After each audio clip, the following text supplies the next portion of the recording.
আসসালামু আলাইকুম। আজকে আমরা দেখব আমাদের মোবাইলে কিভাবে ডিফল্ট ব্রাউজার সেটআপ করা লাগে। তো তার জন্য আমাদের প্রত্যেকের ফোনের সার্চ বারে যেখানে টাইপ করলে ফোনের সব কিছু চলে আসে। তো আমার এই ফোনে যে ফোন দিয়ে দেখাচ্ছি এই ফোনের সেটিংয়ে আসার পর এই সার্চ বারে টাইপ করলে কিন্তু এই ডিফল্ট ব্রাউজার সেটিংটা চলে আসবে।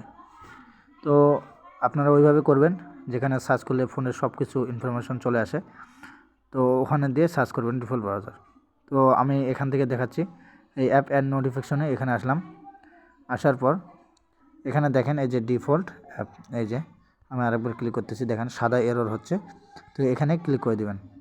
দেওয়ার পর এখানে দেখেন উপরে ব্রাউজার অ্যাপ, তো এই ব্রাউজার অ্যাপে ক্লিক করা লাগবে। আমাদের ফোনে যতগুলা ব্রাউজার অ্যাপগুলো আছে, আপনার ফোনে আরও 3টা 4টা থাকতে পারে। তো আমার এখানে 2টি, একটা মোবাইল থেকে আসছে অর্থাৎ ক্রোম, আরেকটি আমি নামাইছি। তো এটা প্রোফাইল, তো এটি দিয়ে রাখবেন। তাহলে আমার ক্রোমটি দিয়ে রাখা হয়েছে। তো এটি তো আজকে এই পর্যন্তই। যদি ভালো লাগে অবশ্যই চ্যানেলটিকে সাবস্ক্রাইব করবেন। ধন্যবাদ।